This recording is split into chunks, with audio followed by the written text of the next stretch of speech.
ಪ್ರಧಾನಿ ನರೇಂದ್ರ ಮೋದಿರವರು ಕಳೆದ 10 ವರ್ಷಗಳಲ್ಲಿ ಯಾವುದೇ ಭರವಸೆಗಳನ್ನು ಈಡೇರಿಸಲಿಲ್ಲ ಮತ್ತು ಜನಪರ ಯೋಜನೆಗಳನ್ನು ಅನುಷ್ಠಾನಗೊಳಿಸಲು ವಿಫಲವಾದ ಕಾರಣ ದೇಶದಾದ್ಯಂತ ಆಡಳಿತ ವಿರೋಧಿ ಅಲೆ ಹೆಚ್ಚಾಗಿದೆ. ಆದ್ದರಿಂದ ಈ ಬಾರಿ ಕೇಂದ್ರದಲ್ಲಿ ಕಾಂಗ್ರೆಸ್ ಮತ್ತು ಐಎನ್ಡಿಐಎ ಮೈತ್ರಿಕೂಟ ಸಂಪೂರ್ಣ ಬಹುಮತದೊಂದಿಗೆ ಅಧಿಕಾರಕ್ಕೆ ಬರಲಿದೆ ಎಂದು ಕರ್ನಾಟಕ ನಗರ ಮೂಲಸೌಕರ್ಯ ಅಭಿವೃದ್ಧಿ ಹಾಗೂ ಹಣಕಾಸು ನಿಗಮ ಅಧ್ಯಕ್ಷ ಎಸ್ಎನ್ ನಾರಾಯಣಸ್ವಾಮಿ ವಿಶ್ವಾಸ ವ್ಯಕ್ತಪಡಿಸಿದರು. ತಾಲೂಕಿನ ತೊಪ್ಪನಹಳ್ಳಿ, ದೋಣಿಮಡಗು ಮತ್ತು ಕಾಮಸಮುದ್ರ ಗ್ರಾಮ ಪಂಚಾಯಿತಿ ವ್ಯಾಪ್ತಿಯಲ್ಲಿ ಕಾರ್ಯಕರ್ತರ ಮತ್ತು ಮುಖಂಡರ ಸಭೆಯಲ್ಲಿ ಭಾಗವಹಿಸಿ ಮಾತನಾಡಿದ ಅವರು, ಪ್ರಧಾನಿ ಮೋದಿ ಹುಸಿ ಭರವಸೆಗಳನ್ನು ನೀಡಿ ದೇಶದ ಜನರನ್ನು ವಂಚಿಸಿದ್ದಾರೆ. ಬಡವರ ಮತ್ತು ಮಧ್ಯಮ ವರ್ಗದ ಮತ್ತು ರೈತರ ಬಗ್ಗೆ ಯಾವುದೇ ಕಾಳಜಿಯನ್ನ ತೋರಿಸಿಲ್ಲ. ಶ್ರೀಮಂತ ವರ್ಗದ ಪರ ಕಾರ್ಯನಿರ್ವಹಿಸುತ್ತಿದ್ದಾರೆ ಅಂತ ಕಿಡಿಕಾರಿದ್ರು.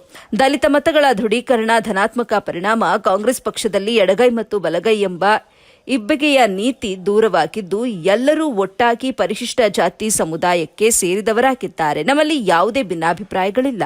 ಇದರೊಟ್ಟಿಗೆ ಅಲ್ಪಸಂಖ್ಯಾತ ಮತಗಳ ಕ್ರೋಢೀಕರಣವಾಗಲಿದ್ದು ಜಿಲ್ಲೆಯಲ್ಲಿ ಕಾಂಗ್ರೆಸ್ ಪಕ್ಷಕ್ಕೆ ಧನಾತ್ಮಕ ಪರಿಣಾಮ ಬೀರಲಿದೆ. ಆ ಮೂಲಕ ರಾಜಕೀಯ ಧ್ರುವೀಕರಣಕ್ಕೆ ಕೋಲಾರ ಲೋಕಸಭಾ ಕ್ಷೇತ್ರ ವೇದಿಕೆ ಕಲ್ಪಿಸಲಿದೆ ಅಂತ ಹೇಳಿದ್ರು. ವರದಿ ಸೈಫುಲ್ಲಾ, ಎಬಿ ನ್ಯೂಸ್, ಬಂಗಾರಪೇಟೆ. ಈ ಬಾರಿ ಕೇಂದ್ರದಲ್ಲಿ ರಾಹುಲ್ ಗಾಂಧಿ ಅವರ ಕಾಂಗ್ರೆಸ್ ಸರ್ಕಾರ ಬರಬೇಕು, ಮಲ್ಲಿಕಾರ್ಜುನ ಖರ್ಗೆ ಅವರ ಸರ್ಕಾರ ಬರಬೇಕು ಅಂತ ಹೇಳಿ ಎಲ್ಲ ವಿಶೇಷವಾಗಿ ಬಲಗೈ ಸಮುದಾಯದ ಎಲ್ಲ ಮತಗಳು ಕೂಡ ಇವತ್ತು ಅಲ್ಲಿ ಬಲಗೈ ಮತ್ತು ಎಡಗೈ ಅಂತ ಹೇಳದೆ ಪರಿಶಿಷ್ಟ ಜಾತಿಯ ಎಲ್ಲ ಮತಗಳು ಕೂಡ ಈ ಬಾರಿ ಕಾಂಗ್ರೆಸ್ ಪಕ್ಷಕ್ಕೆ ವರದಾನ ಆಗಿದೆ. ಯಾಕಂದರೆ ಕಾಂಗ್ರೆಸ್ ಪಕ್ಷ ಯಥೇಚ್ಛವಾಗಿ ನಮಗೆ ಸೌಲಭ್ಯ ಕೊಟ್ಟಿರೋದ್ರಿಂದ, ಮೋದಿ ಸರ್ಕಾರ ಆಡಳಿತ ವಿಫಲವಾಗಿರೋದ್ರಿಂದ ಈ ಬಾರಿ ಎಲ್ಲ ಪರಿಶಿಷ್ಟ ಜಾತಿಯ ಮತಗಳು ಹೆಚ್ಚಾಗಿ ಕಾಂಗ್ರೆಸ್ ಪಕ್ಷಕ್ಕೆ ಬರುವಂಥ ಸಾಧ್ಯತೆ ಇರೋದ್ರಿಂದ ನಮ್ಮ ಅಭ್ಯರ್ಥಿಯಾಗಿರ್ತಕ್ಕಂಥ ಕೆ.ವಿ. ಗೌತಮ್ ಅವರು ಉತ್ತಮ ಅಭ್ಯರ್ಥಿ, ಒಬ್ಬ ಇಂಜಿನಿಯರಿಂಗ್ ಗ್ರಾಜ್ಯುಯೇಟ್, ಪಕ್ಷದಲ್ಲಿ ಸುಮಾರು ವರ್ಷಗಳಿಂದ ದುಡಿದಿದ್ದಾರೆ.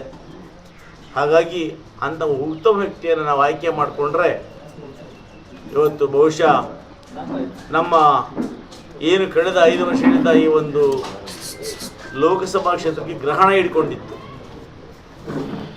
ಒಬ್ಬ ಶನಿ ಹಿಡಿದುಬಿಟ್ಟಿದ್ದ ಈ ಕ್ಷೇತ್ರಕ್ಕೆ, ಆ ಶನಿಯನ್ನು ಬಿಡುಗಡೆ ಮಾಡಿ ಉತ್ತಮವಾದ ಆಡಳಿತ ಕೊಡಲಿಕ್ಕೆ ಸಹಕಾರಿ ಆಗ್ತದೆ. ಆದ್ದರಿಂದ ಎಲ್ಲ ಮನವಿ ಮಾಡ್ತಾ ಇದ್ದೇವೆ. ಕಾಂಗ್ರೆಸ್ ಪಕ್ಷದ ಕೈಗುರುತಿಗೆ, ನಮ್ಮ ಒಂದು ಕೈಗುರುತಿಗೆ ಹಸ್ತಕ್ಕೆ ಗೌತಮ್ ಅವರು ಮತ ಕೊಡಬೇಕು ಅಂತೇಳಿ ನಾವು ಪ್ರಚಾರವನ್ನು ಮಾಡ್ತಾ ಇದ್ದೇವೆ.